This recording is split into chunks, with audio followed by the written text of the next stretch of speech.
live trading pre-market day trading show.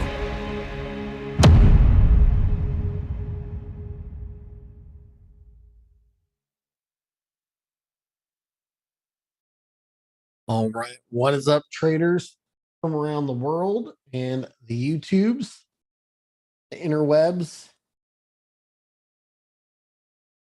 Good morning, Greg. Good morning, Michael. Good morning, Hector. There we go. Another week. Andrew, good morning.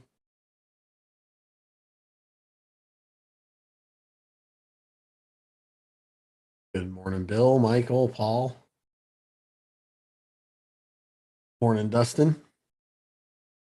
Good morning, Lucian. Morning, Brandon.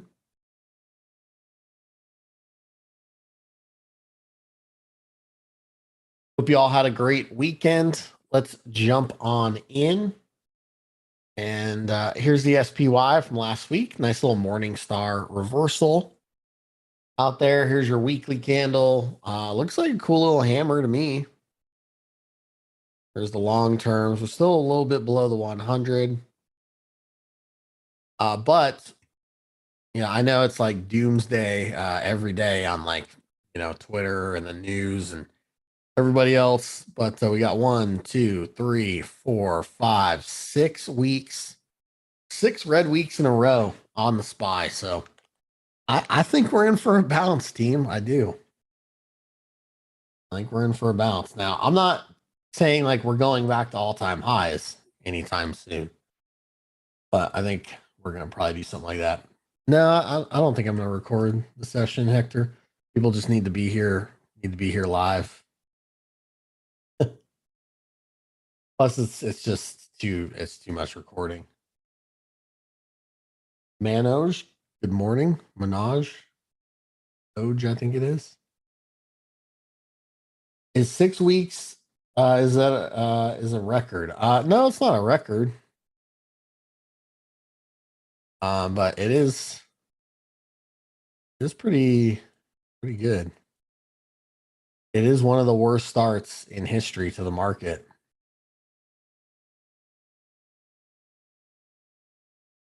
For the year. I'm sure maybe I don't know. Maybe it is. I don't think so. I haven't heard that anywhere, but yeah, 6 red weeks in a row on the SPY. I think we're due for a little bit of a bounce. Plus, you know what else is going on right now? Why is this doing this down here? Let me go over to indicators. We got the full moon. We got the full moon. I think it was either this morning or it's like tonight. But yeah, full moon. There's an eclipse. Total eclipse of the heart. Blood moon. Was it really the blood moon? Oh, it's perfect. Yeah. Perfect for a bounce then.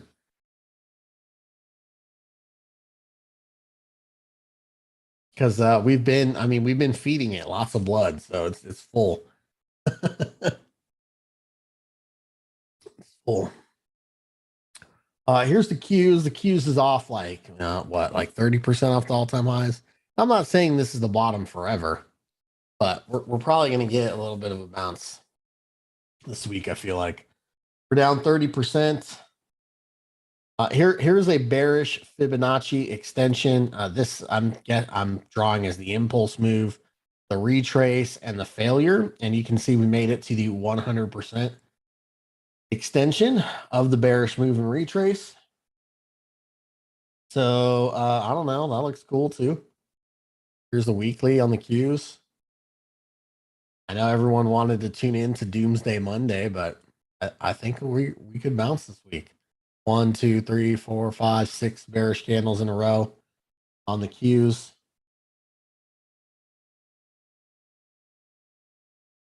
Here's the thing, team. The selling didn't just start in like March.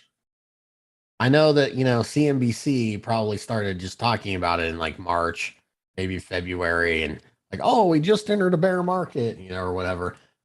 The bubble has been bursting for well over a year. I keep saying this, and I don't know. People just don't hear it, or I don't know. Maybe they just don't.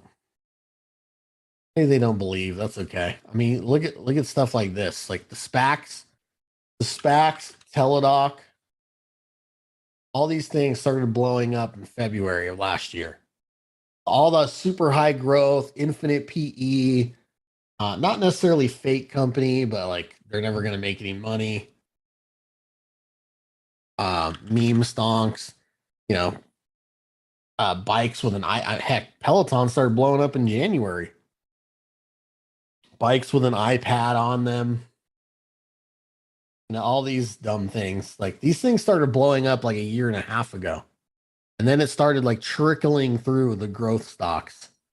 And then November, the whole market kind of started to turn. And then you just had mega caps like finally sell off. You think this is the start of the sell off once the mega caps go? I think it's closer to the end. I mean, heck, Amazon was down like 30% in like a month.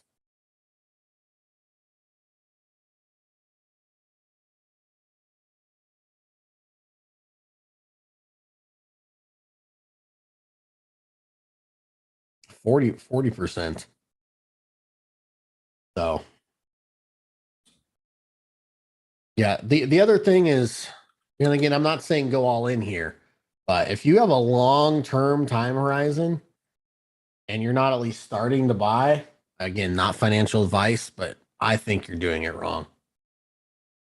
Um, every single time the market has dipped, maybe this time is going to be different, and this is the high for the end of forever.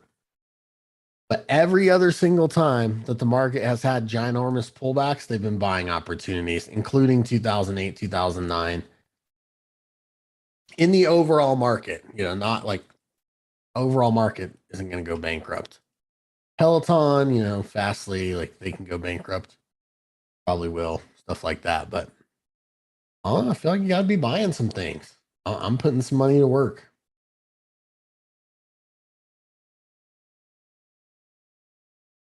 So here's Apple. That came into bear market territory. Threw in a ginormous high wave candle. I mean, it looks like a morning star reversal. Got a new white soldier right there.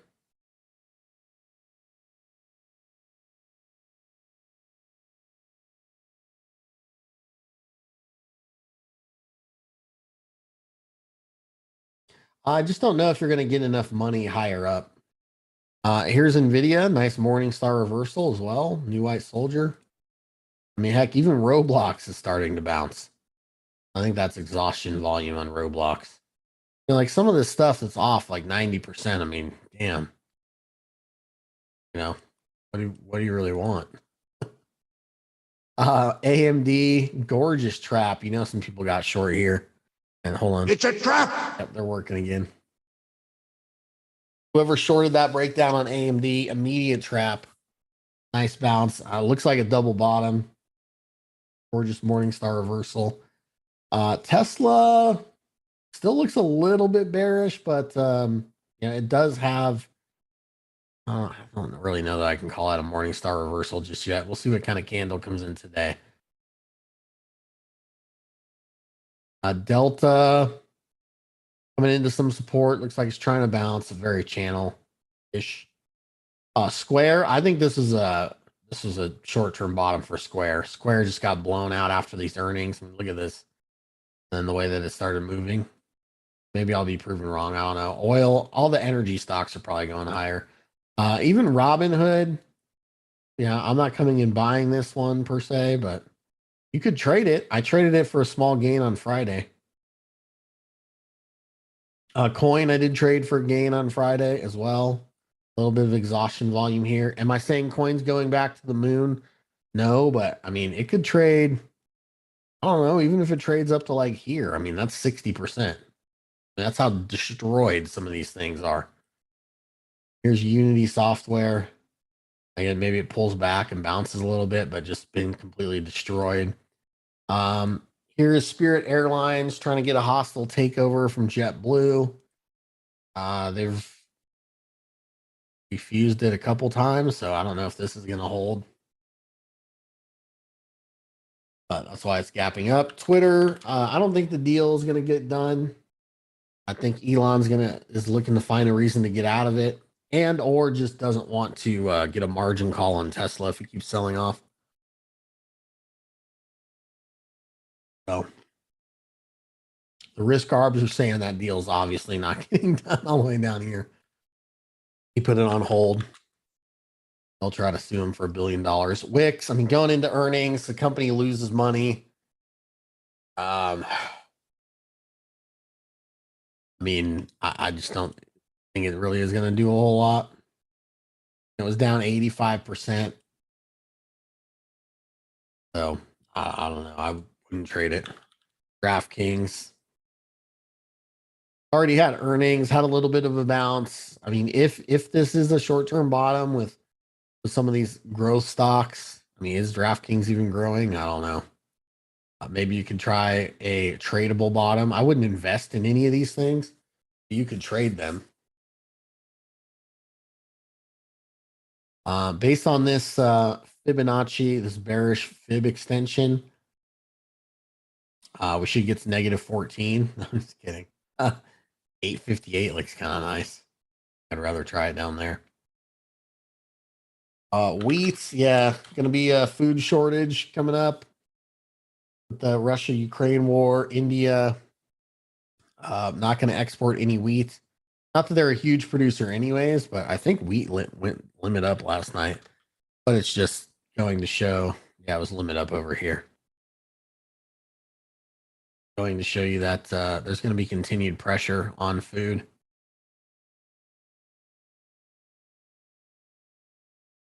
India is the second largest producer in the world of wheat. Really? I didn't think that was the case. But maybe. Carvana, I mean, looks like a dumpster fire. Again, maybe this is a little bit of a tradable bottom, but I don't know. It didn't even really hold Friday. Some of the others held a little bit better. Yeah, it's like if you're coming in, it's like trying to short these now. I think you're a little late. Looking to try to trade these off the bottom. It's down 92%. Here's the thing. 2000, a lot of those stocks crashed like, 90%. Like in 2000, Amazon was not Amazon of today. Amazon of today is not going to go down 90%. It's just not going to happen. There's too much money that will find a home in Amazon. But back in 2000, maybe Amazon was like a Carvana. I don't know. I'm not saying Carvana is an Amazon. What I'm saying is all the $2,000 or all the 2000 era tech bubble stocks, like they've already burst. Like this thing's already down 90%. Fastly's already down, 90%. Toast has already been in the toaster way too long. Sea Global has sank to the bottom of the Blimey Deep. I mean, these things have already been destroyed. It's burnt toast, yeah. Netflix has already retraced like 80%. And again, I'm not saying these things are going back all-time highs. It's just most of the damage has already been done. I saw a statistic. It was like $7.5 trillion of wealth was destroyed already. And I said at the end of last year, if the Fed wants to get rid of inflation, they printed too much money. How does the Fed get rid of it? They cause an asset destruction, the asset bubble to burst. Guess what? It's bursting and or bursted. So there's still probably some other areas left, but they've already destroyed 7.5 trillion.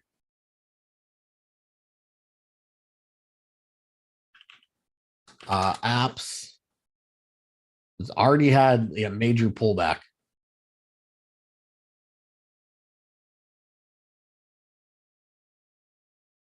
Might even be looking at see if this double bottom is down here and you can trade it.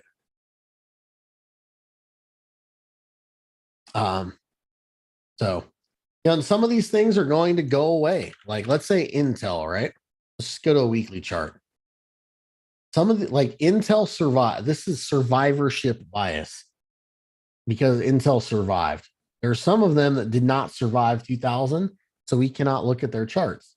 Like some of, I don't know, let's just pick on Fastly. Maybe Fastly will not survive this and it's going to go bankrupt and the chart will disappear. And 20 years from now, we'll be in the metaverse talking about stocks and we'll go, what was that stock in 2021 that blew up? And we won't be able to find the chart because the thing went bankrupt or something like that. So it's like Intel again. This is survivorship bias. I get it, but like Intel had a 84 by the time 85% drawdown. Cisco again, another survivor of the tech bubble that ended up drawing down 90 at this point, 84, 86, 90%. And even if you were trading some, just again trading, not investing. But if you traded some of these, like let's say this little rip right here, let's say you were able to trade this and you got 30%, or you're able to trade this and you get 35%. Like there are tradable bottoms or tradable moves. Look at this move right here. That's 100% move.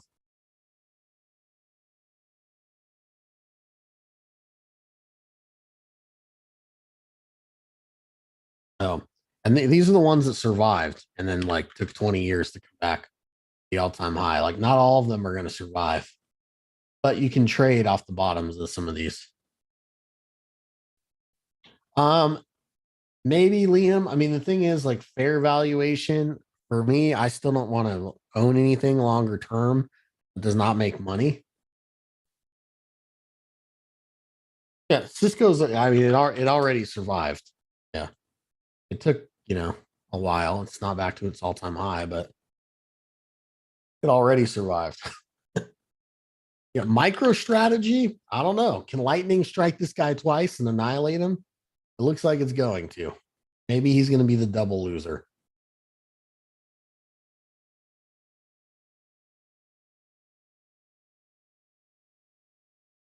Yeah. Ugh.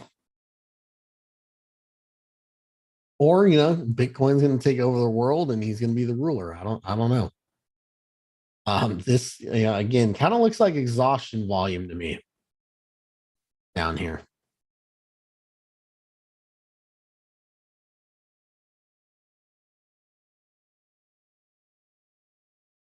So all I'm saying is it's not the end of the world. Not every stock's going to zero. Some are. Maybe even some of the stocks that are going to zero are still tradable to the bullish side for a very quick bounce.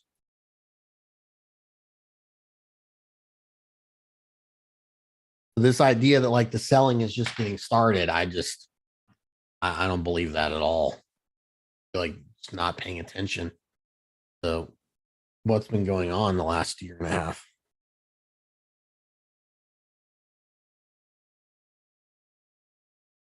Let's go look at crypto, by the way.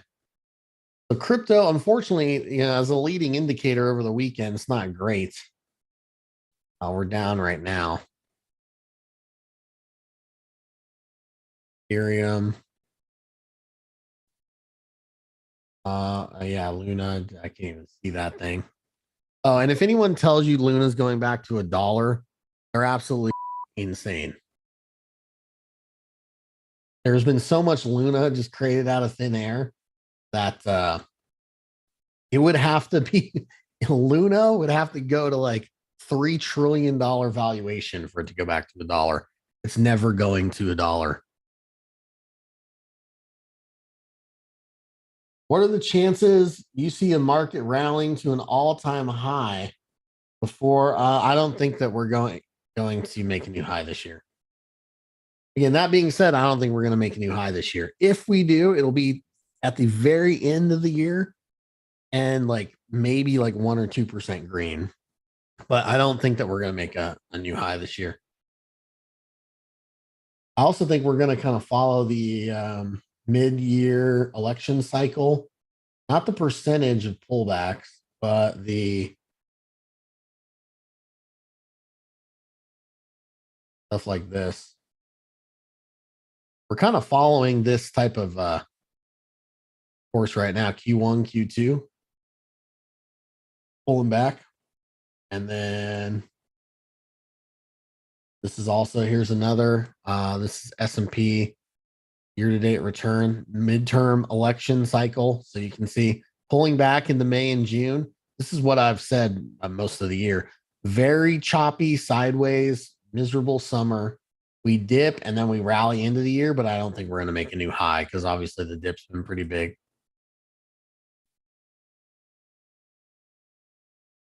So, and I do think we will be in recession. I think it'll be a technical recession. I don't think it'll be super bad.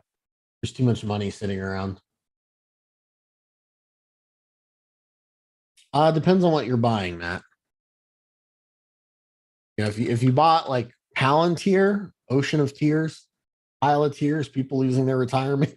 If you bought this like off the bottom, I'm gonna sell some up into here if we get there.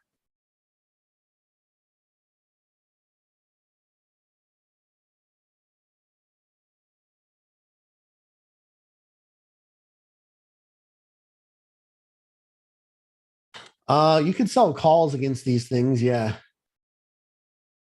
Yeah, sell a little more aggressive defensive calls. Or like let's say AMD, like I have 310 shares of AMD. So I already sold $100 call for Friday. It brought in like $1.30 or something. I'd have to go look, but like that'll bring in, 150 bucks, 140 bucks, whatever it is. If I get called away there, I'll be profitable on those 100 shares, and then I still have 210 shares left.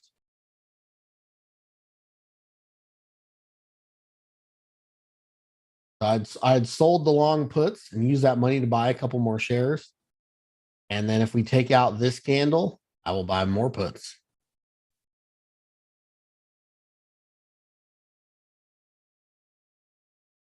Yeah, there's too much money on the sidelines. And the other thing is companies' actual business models. It's not like they're collapsing. A lot of companies are still making really good money.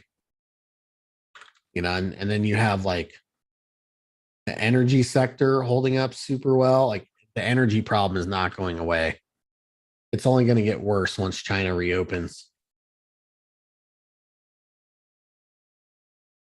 Eventually they'll have to reopen. I'll have to reopen at some point.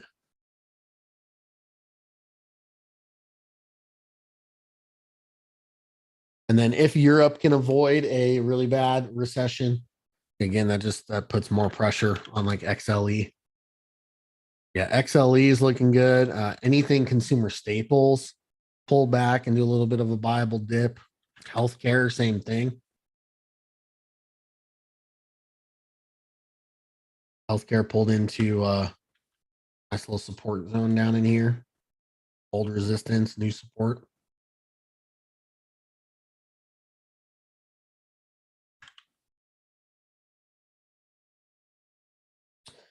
You could go long on Lily. This is kind of in a little compression zone, so I wouldn't like this 10 EMA. It's not like, oh my gosh, it's such a awesome setup, but it is healthcare. It is compressing. It looks like it's trying to bounce, so yeah, you can definitely do that. I'd like a little more of like a short term uptrend to take a breakout right there. Otherwise, I'd wait for it to break out and then try to grab a retest.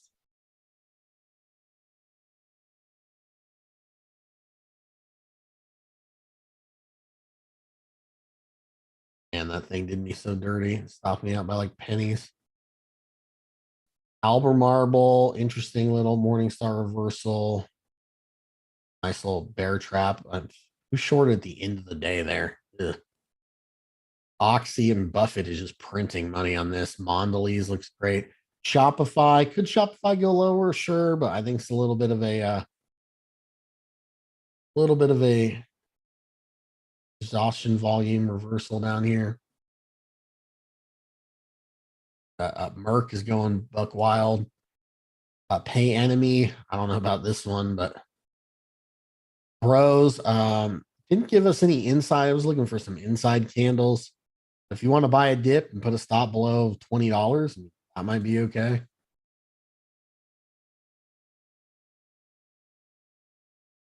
Airbnb doesn't look tremendous, that's for sure. Kroger looks like it might retest a little bit further.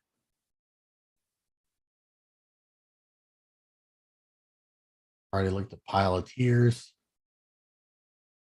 Bonds, I think, are hitting a little bit of a short-term bottom. Very extended. Rent-A-Center actually looks kind of decent. Yeah, Rent-A-Center actually looks pretty good. Taiwan Semi, I don't think I would play this one because we're not the primary market. I feel like the chart's hard to use and gaps don't always have great follow through, etc.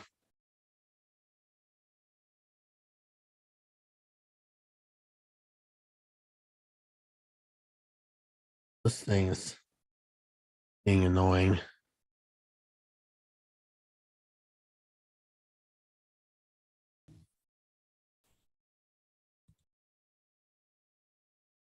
Oh, we're okay. There we go.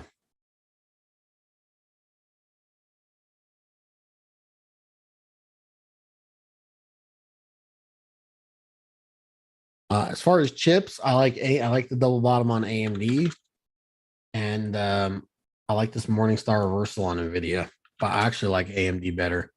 This is a double bottom, and you got a trap right there. People that tried to short it below 84, and they got absolutely wrecked. And if we just do this, like I'll be wrong. That's okay. Nothing wrong with that.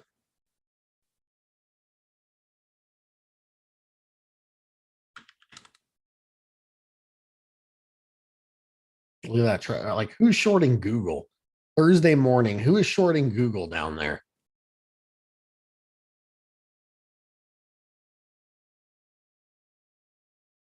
Down 27%. One of the most profitable companies in the world into support. Yeah, I don't know. Obviously, if the whole market goes lower, some of these are going to go lower anyways. But I think we're at a point where we're going to see some little bit of bouncage going on. As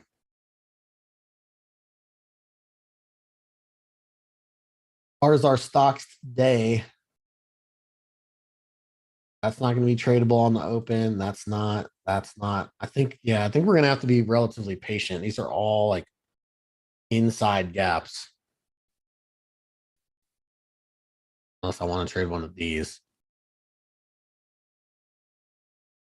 And Twitter. Correct.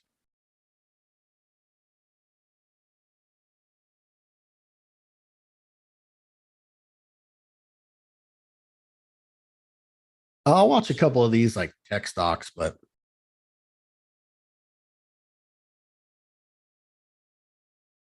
I mean, look at the volume on ARK down here. I think it's the most volume ever. The most volume ever on ARKK on the 12th. I'm not buying and saying like, oh, Kathy's going to do it here, but this is just look at the blowout, right? Huge gap. Things already destroyed. You blow out to the bottom. See the way that this rallies? This is indicative of a short term bottom. This, right here, it's like doesn't really matter. We didn't pull back into the lows or close on a low or anything. Yeah, you make this new low, you blow out, and then you just rip off of here. It's like the shorts, yeah, they covered, and the longs are trying to buy the thing. Now, will the shorts come in back up here? Oh, maybe, probably. I don't know, but that's indicative of short term bottom. So we'll see on a retest back down into like 40 or something how that goes. But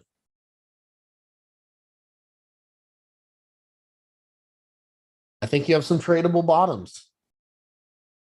I wouldn't trade all of them the same. Like I wouldn't do ARC, PLTR, TDoc. Like don't do all of them. All right, peace out, YouTube.